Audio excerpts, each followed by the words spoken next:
What began as an organization focused on helping livestock raisers get the best value for money, the Philippine Association of Feed Millers Incorporated, or pafmi, has grown to become the country's foremost group for the feed manufacturing industry.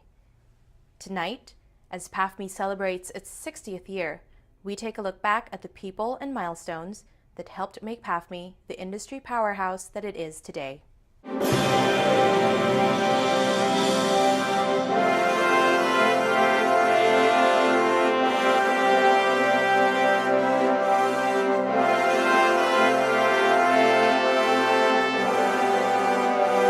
Starting from 5 members, this organization has grown to include 29 members now involved in a multi-billion peso enterprise.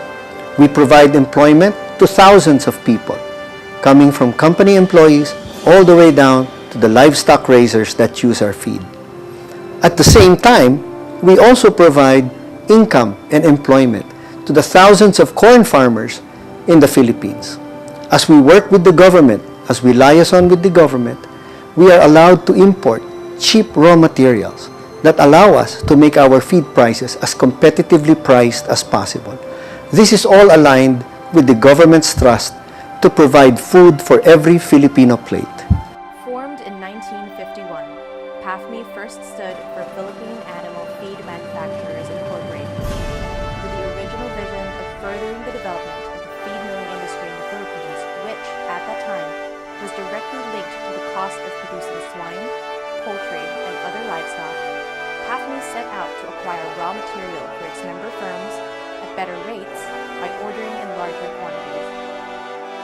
By mid-1964, the association's reputation as the industry flag bearer gained momentum, increasing its membership from its original 6 to 11, up to its current roster of 29 member firms, all actively working towards the same goal: to protect the well-being of feed manufacturers and producers, and to synchronize procurement of materials and production, thereby stabilizing supply, demand, and feed prices. With the help of the past president supporting me on all my projects regarding consolidations, we were able to invite small members of pafmi to have their own importations and somewhat lessen their costs in the raw materials. When we started and succeeded in consolidating shipments, because prior to that, we were just, as fragmented as each other, buying on a CMF basis, on small volume. But when we started consolidating, we began shipping in 30,000, 40,000 metric tons. And that started the process of being able to consolidate shipments on a monthly basis for several years. To me, that was big achievement. A big achievement of our time, the time we were with pafmi.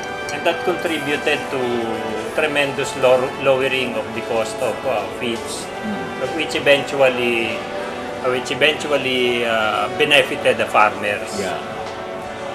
Ang pafmi ay laging ang iniisip ay kung paano may bababa ang cost of production ng ating mga alagang hayop. At diyan ay isang malaking tulong sa ating bansa na makapagbigay ng murang pagkain. At kasama tayo para ika nga ay mabigyan ng sapat na pagkain ng ating mga kababayan.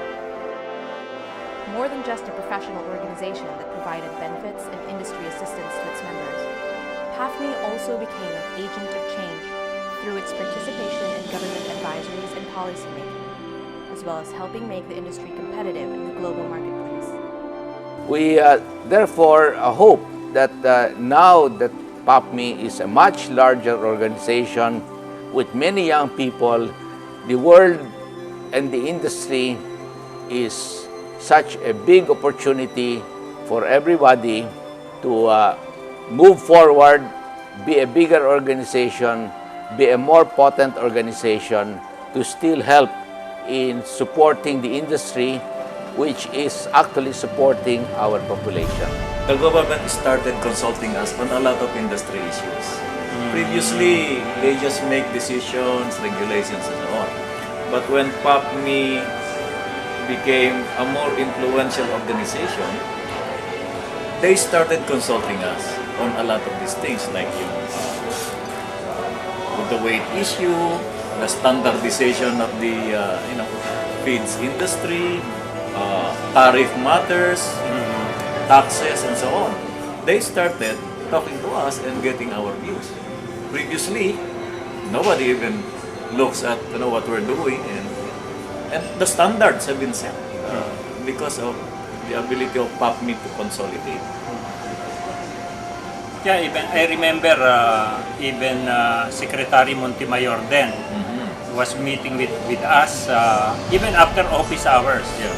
Of course, dun sa Department of Agriculture sa opisina niya, not somewhere else, but discussing issues relating to the feed not only to the feed industry but agriculture in general.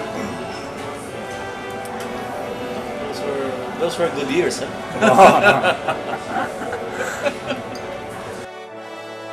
pafmi also became a venue where professional networks and friendships were developed and nurtured through its efforts to provide its members with opportunities to come together for continuing education, professional development, or simply for fun. I became a member in 2001, from which I was able to join the whole group, and from there I was able to meet our competitor and became also my friends. Friends in the sense that we usually talk about the prices, the raw material sourcing, and so on. And because being a member of this particular group is actually joining the importations. And based on these importations, we got to meet also different kinds of people. And because of that, I think it has actually been a family-oriented group, and with all our outings and so on, it has actually been a very, very happy experience for me. Ang resulta ng activities na yan, good time dun sa Louisiana. Yung Mardi Gras nila, di ba? I remember I was already involved in pafmi way back 1993. I was very young then, and it was I enjoyed it a lot because back then I was, well, the youngest, one of the youngest, if not the youngest, and one of the very few females. So we, you get a lot of attention, and I remember I also enjoy, because in pafmi then we would eat in different restaurants, and so as a young girl I would enjoy that a lot, and you get to rub elbows with this vice presidents, and who's who in the agricultural industry. So I enjoy that a lot. And tonight, as pafmi celebrates its 60th year, we enjoin everyone to continue embodying pafmi's vision and mission. To encourage unified sourcing and procurement of quality and affordable raw materials. To collaborate with members of laboratories and experiment stations for the analysis, examination, and standardization of ingredients, livestock, and poultry feed. To participate in the policymaking activities of the government relevant to the feed manufacturing sector. To provide consumers with quality products at reasonable prices. And to continue contributing to the nation's food security. As we celebrate our 60th anniversary tonight, I wish to congratulate the officers and members of the association and wish you all the luck in the years to come. May you have another 60 years, and hopefully while we're gone, some of you will be where we are with your white hair and be interviewed as I am being interviewed tonight. Thank you. Good evening. I congratulate the pafmi for reaching 60 years. When we started, we were only 5 feed millers, but now we have grown to 29 members. This only goes to show that we are faithful to our mission of providing good quality feeds that will make our customers produce poultry and pigs profitably. Our growth is also due to our intercompany cooperation and collective efforts to attain maximum gain to our association. Lastly, our working together with the government agencies concerned to provide protection and security to our industry has contributed to the agricultural economy of our country. Keep up the good work, and God bless you all. On this occasion, on our 60th anniversary, congratulations to one and all, and also the present officers who are responsible for having this 60th anniversary event. Thank you, and good night. The pafmi group deserves commendation on their diamond anniversary. You know, it's very seldom that an organization grows this old. You know, when you reach 60, you're a senior citizen.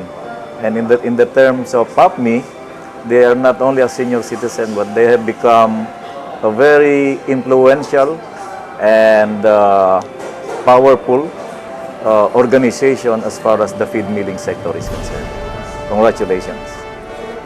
Wow, 60 years and almost a few more years and I will be that age already. But congratulations to the Philippine Associations of Feed Millers Incorporated, and hoping that we can actually do more for this particular group by representing our group to the community as well as to the government to be more viable in our operations and also to produce a better quality for our people.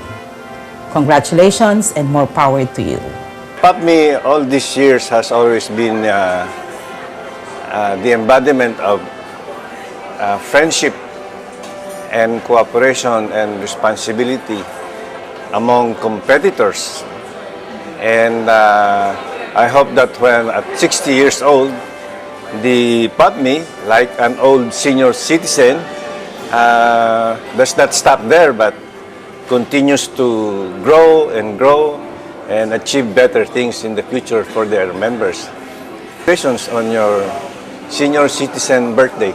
First, I would like to thank pafmi for what I am now. Through pafmi, I was able to grow, as I said, and I would like to extend my congratulations to pafmi, to the past presidents, the members, and future leaders of this pafmi, and wishing all the best and another 60 years to come. God bless. So congratulations to pafmi on its 60th anniversary. I hope to be active with the group for a longer time and be able to contribute in my own small way or in my own little way to the industry. So again, congratulations to pafmi and more years to come. Ang aking maalab na pagbati sa pafmi sa kanyang ika-6 na pong anibersaryo ng pagkakatatag. Gayon din ang aking pagbati sa mga namumuno, kasapi at mga kawani ng pafmi. Congratulations sa inyo lahat.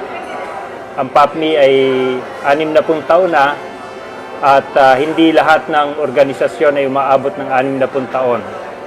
At kung totoong tao ang pafmi, isa na siyang senior citizen na nag-enjoy ng mga pribilehiyo. Ang nais ko sanang makita sa susunod na 60 taon, ang pafmi ay manatiling tapat sa kanyang misyon na makatulong ng malaki sa pagsusulong ng food security para sa bansa. At gusto ko ring makita na ang pafmi ay aktibong kumilos sa pagtatatag ng ASEAN Federation of Feed Millers. After all, hindi lang naman tayo Pilipino, Asyano din tayo. Mabuhay ka, pafmi. Ang agap ay kaagapay ng pafmi para sa ikaulad ng ating industriya. Mabuhay ang pafmi. Maraming salamat po. We wish to congratulate the officers and members of the Philippine Association of Feed Millers Incorporation in their 68th anniversary celebration. Your theme, Looking Backward and Moving Forward, 60 years of feeding the future, demonstrate your vital role in the promotion and development and competitiveness of the livestock and poultry industry in this country. PAFMI, in its 60 years of existence, remains as the front runners in the feed milling industry, adopting new technologies crucial to food safety from farm to fork. While feed millers continually exert efforts to improve their products, the government remains committed to institute sound policies and programs to support this endeavor. We remain your partner in attaining our common goal to alleviate poverty and uplifting the life of livestock farmers. Again, to the officers and members of PAFMI, our warmest regards, mabuhay kayong lahat.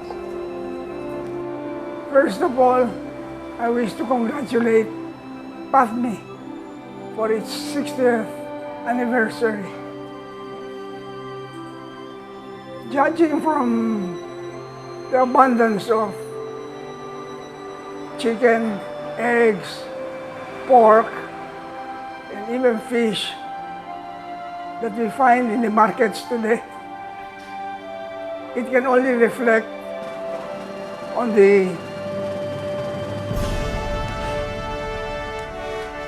guidance that PAFMI has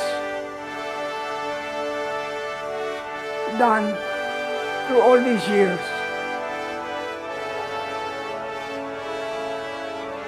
Mabuhay ang PAFMI. And so tonight, I celebrate with you our diamond anniversary of this organization. We've succeeded for 60 years. We look forward to another 60 years of success for PAFMI. Thank you and good evening.